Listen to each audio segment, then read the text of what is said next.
Assalamu alaikum wa rahmatullahi ta'ala wa barakatuh. A warm good afternoon to all. Today, in this auspicious occasion, we are going to discuss about Malappuram, story, compassion, knowledge and brotherhood. For that, we are introducing Dr. Lukman Adani, who is one of the efficient researchers in India, and he has many researches on the basis of geographical features and historical features of Kerala. So let's throw a conversation with him. If such a district was formed, it would be a small Pakistan. This is the news report on Madhubhumi issued on June 6, 1969. According to the newspaper, the criticism of formatting such a district is crystal clear.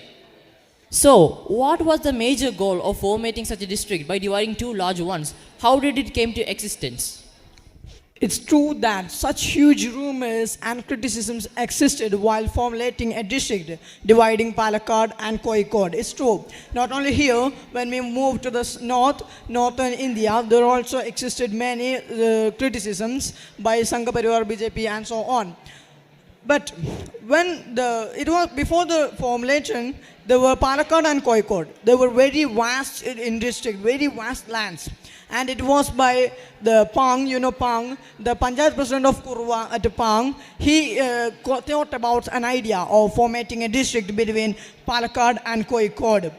Well, and he shared his idea with Mangala constituency's MLA, Abdul Majid. And when he thought about this idea, it was also useful, he also thought.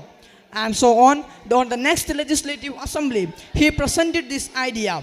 And very sooner, the Saptakakshi Sabha of then caught attention of this topic. They researched on this topic, the benefits and demerits and so on. But as the criticisms had, they seek their opinion for the central government. The central government replied that we are not interfering as it is state government matters. And sooner, the EMS government of then, with the support of Muslim League here, they declared the Malappuram district. But when we talk about Malappuram, it's not only a proper noun for a district, but it's an amalgamation of knowledge, compassion, brotherhood, and a compound of educational revolutions, resistance against foreign apostasy, a renowned Ayurvedic center, and so on. Okay, like you said, Malappuram, it's a fertile land of enriched love and humanity and camaraderie, right? Sure. So, we can illustrate it with brotherhood, compassion and knowledge and so on. So, can you please elaborate the aspects of compassion and brotherhood in the field of, or in the tale of Malappuram? Surely. It's extensive. Absolutely, it's extensive. Let me go through some of the examples. First of all, a world-renowned spot, a tourist spot, Tunjam Parambu. Do you know? Yeah, I think it's a cultural center, right? Yeah, it's a cultural center. But do you know what makes it a cultural center? No. It is the religious camaraderie and unity there. When there is a ritual of Hindus, it is that the first letter of knowledge. Yeah, they believe that it's holy to do it there. So at the season, it gets very crowded. When the ritual is going on, it is Muslims who volunteer the programs, those supply food. It's Muslims. They don't get in the rituals, but they volunteer the programs. Unity. Those functions symbolizes the unity and brotherhood between them. And another example, at the Shopa Param, it's at Tanur. There is a very respective big temple there. The main ritual administrator of the temple. It's anointed by a patriarch of Muslim traditional family. Yeah, they don't get in the rituals, as I repeat, they're still Muslims, but only with the permission of the traditional family, they can be there.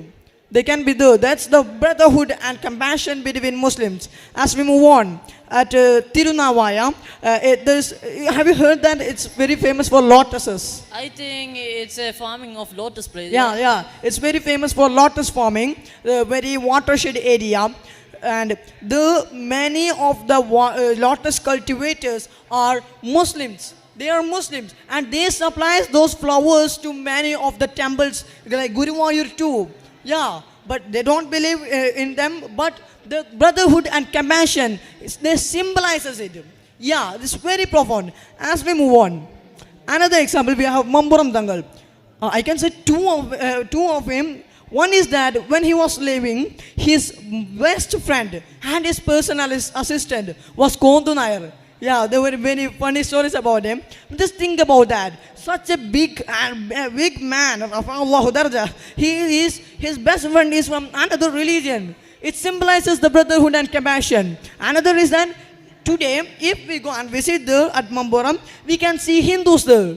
They make majority of the visits there. He endured himself irrespective of caste, creed and religion.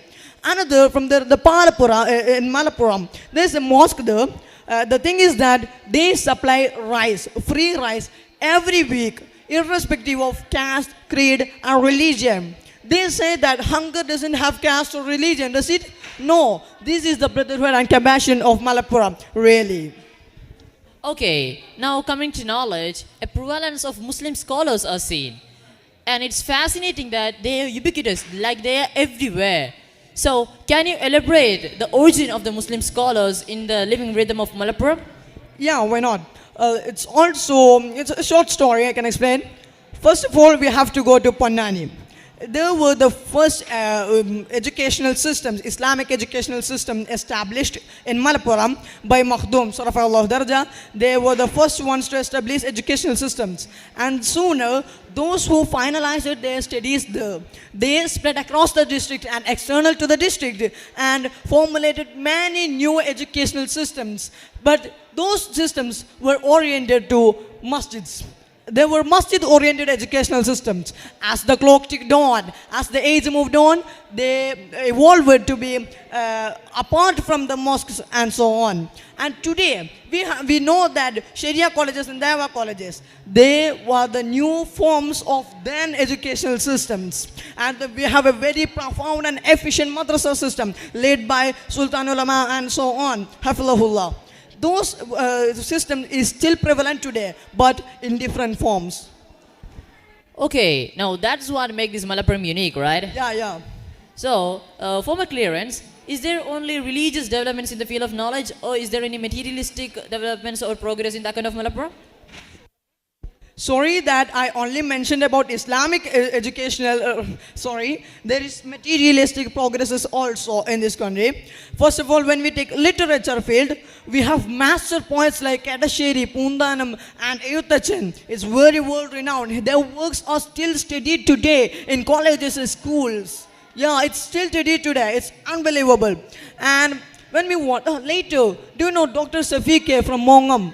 Yeah. I think he's from a relation. It's fellowship. It's a fellowship. Yeah. He won the Oxford University's Royal Society Fellowship for physics experiments and so on. It's unbelievable. This gave him billions. Yeah. And when we move on, another example is that when we do observations on SSLC results, the results when the district was formed was 30%. Only 30%. Just think about that. When 100 students write the exams, only 30% student passes. But today, it is stuck on 95 to 100%. It's never the last 95%. And higher secondary also we can see because the results are stuck on 85 to 90%. And when the district was formed, it was countable on the fingers. So less. And yes, last year we saw those students who qualified SSLC with 10 A+, full A+, protesting for free education. This is the condition, educational condition of Malappuram today. So thank you to Dr. Lukuman Adini. We have arrived to a conclusion, right? Yeah. So, the prevalency of Muslim scholars and their influence in the history of Malappuram has been profound. And the unique approach of Malappuram is unique from everything. And it is in three-dimensional, like compassion, brotherhood, knowledge, and etc. So we are winding up. وآخر دعوانا الحمد لله رب العالمين. السلام عليكم.